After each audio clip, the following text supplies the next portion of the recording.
Shwayń is a product that captures and celebrates the cultural attitude expressed in the Arabic phrase shway shway. The Arabic word shway means a bit.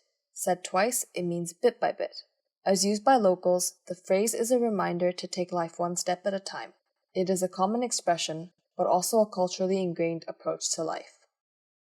Shway culture is easy to spot. It is embedded in gestures, in physical movements, and in the local attitude towards time. Actions are never overtly rushed or hurried. People take the time they need to get from one place or activity to the next. To the unacquainted, events might appear to be unfolding at a leisurely pace, but the emphasis on patience and contemplation is highly valued. Shway shway is a phrase that succinctly summarizes this cultural preference towards a measured approach to life. The shway attitude inspired Shwayń, which leverages this local wisdom, providing a tool anyone can use to plan the pace of the day ahead. The product allows paper of custom length to be fed between two rollers and embossed at regular intervals with the word shway and a checkbox, producing a customized daily checklist. The resulting embossed list acts as a reminder to take life one day at a time, to slow down, to live in the moment, and to enjoy life.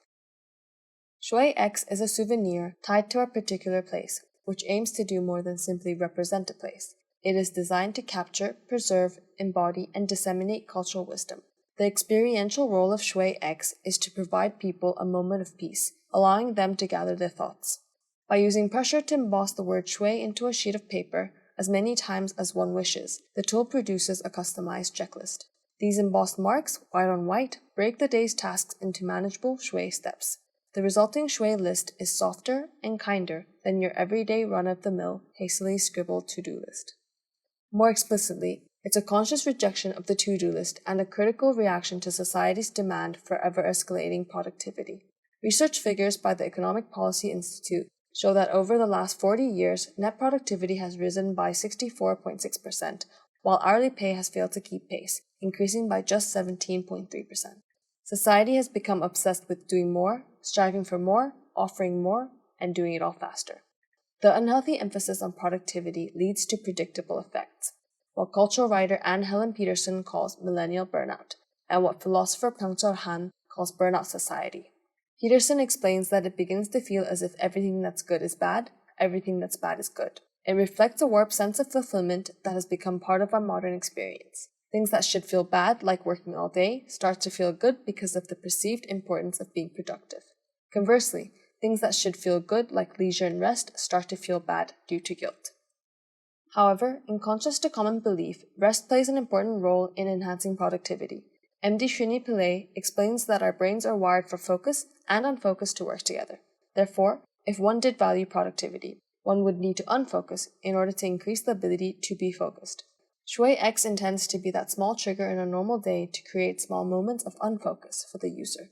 Shwayń repurposes the to-do list by replacing its relentless pressure to be productive all day, every day, by instead reminding us to appreciate every step of the journey. Shwayń not only captures the culture of shway, it celebrates and reinforces it. Borrowing from philosopher Shwayň, who points out the importance of a contemplative life in the midst of a hyperactive life, Shwayń nudges a user to seek meaning from a productive life. Han suggests that combining meaning and productivity will bring balance to lifestyle. In line with this thought, Shwayń highlights the value of practicing patience and introspection.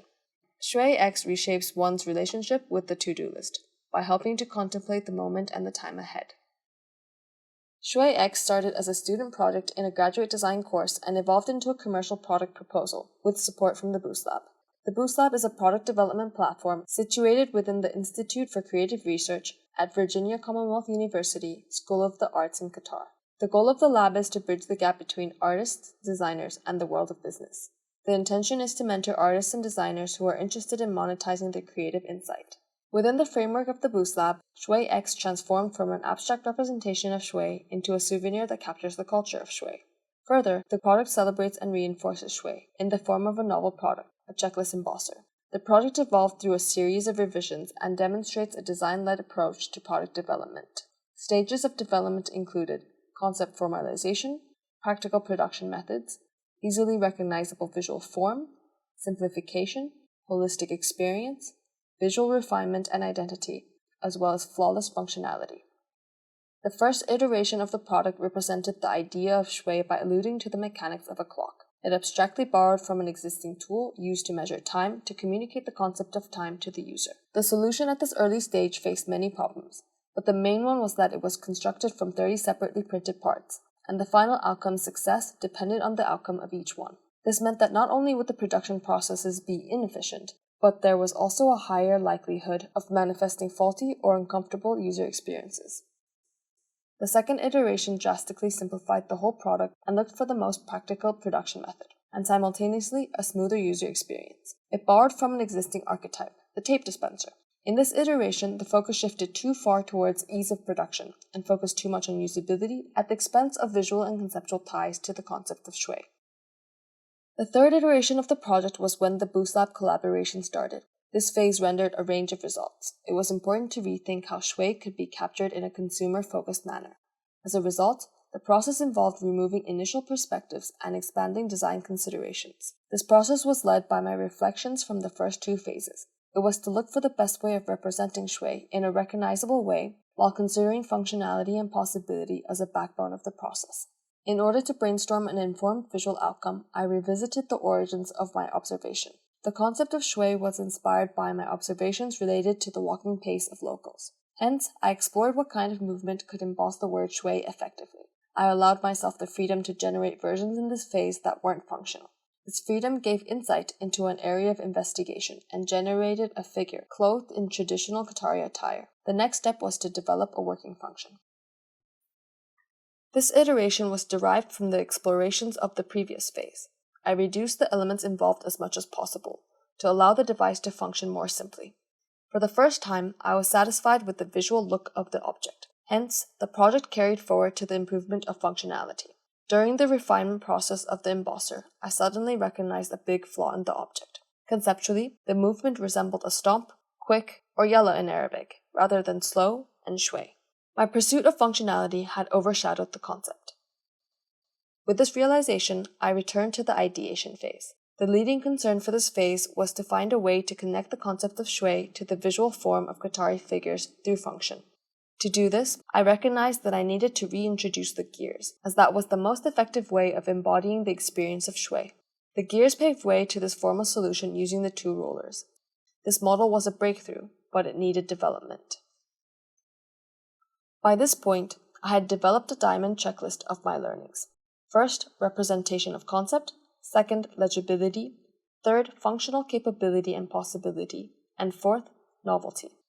To tick off this checklist, it meant I needed, first, to convey the experience of Shway through the movement of gears. Second, to visually represent traditionally dressed locals. Third, to determine functional feasibility through research of existing embossers. Fourth, to express the concept of Shway as a souvenir. When I could tick off everything, I began to focus on understanding the system of the embossing gears. The next variations explored what made that object function better in a user-friendly manner. Main considerations were functional improvements and uplifting the comfort of the object. This involved testing the height of the pillars, shape of the connecting parts, and placement of the handle. I explored several options and deduced the following. The length cannot be too tall as it causes the whole model to twist.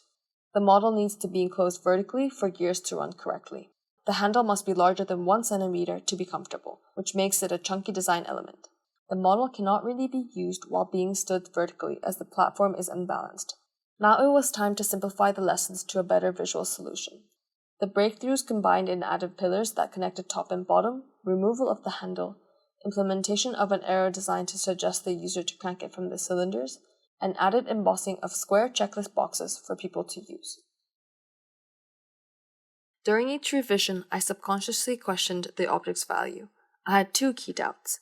How useful would users find the product, and would users understand the product's function and meaning? It was quite difficult to achieve positive answers to these questions. The thinking processes behind commercialization of a product was very different to design in the realms of academia. As a student, a product is successful when it gives a justified form to a concept. The outcome can be poetic or vague in messaging, as you have opportunities to guide your audience through your project. In contrast, the commercial outcome has no support once it's put on a shelf and has to be self-guided. It becomes significantly more vital that the product can sell itself. In the end, a commercial project is successful when it's desirable to the user. Hence, the design must be accessible. especially considering the wide disposition of consumers. Summarized, a student project is successful if it gives form to a concept, but a commercial product needs to offer customers added value. The product development process uncovered tips to a successful outcome. It's important to guide the project with four main parameters constantly: user relatability, effortless functionality, conceptual clarity, and novelty. We need users to understand what the object is without having to over-explain. Fundamentally, the object has to function the best that it can. The object has to convey or produce the intended concept. And lastly, the object must maintain its novelty throughout the process in order to have good market value. Though novelty gives added value, it can also influence its place in the market. My work as a student always concentrated on novelty as a design advantage. However, it soon became evident that prominent novelty could be a marketplace liability without careful consideration. The raw novelty of Shwayň, which is arguably a design advantage, produces a dilemma in the marketplace. From a user's perspective, it is difficult to gauge customers' expectations for a product like this because there is no point of comparison. It doesn't currently exist. From a market research perspective, the problem was the difficulty of identifying a relevant existing product category. Some questions that arose from this process that are not yet resolved include: first, how do you approach retailers with a proposal for a product they've never seen or used? Second, how do you appeal to consumers who don't know how they will benefit from using a Shwayň dispenser? I acknowledge these questions are still open-ended and are definitely slated for further exploration. My current solutions to these questions are as follows: to find a niche retail store that caters to designer objects, and to find a connection to an object that has a place in a marketplace. Shwayň connected to the category of souvenirs. Because Shway ties strongly to a sense of place, it worked perfectly to have it represented as a takeaway of Qatar. There is still some analysis to be done. Sufficient data is needed to discover the extent that users can benefit from the purest intentions of the Shwayň dispenser. Even if the novelty triggers some unanswered questions, it is one of the most valuable assets that designers and artists can give from a design-led process.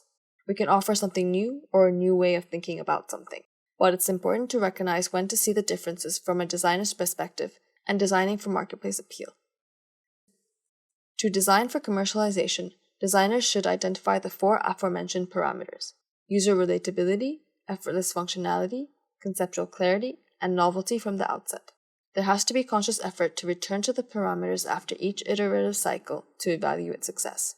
This process is important to make sure we are restructuring the designer's output into a product for success in the marketplace.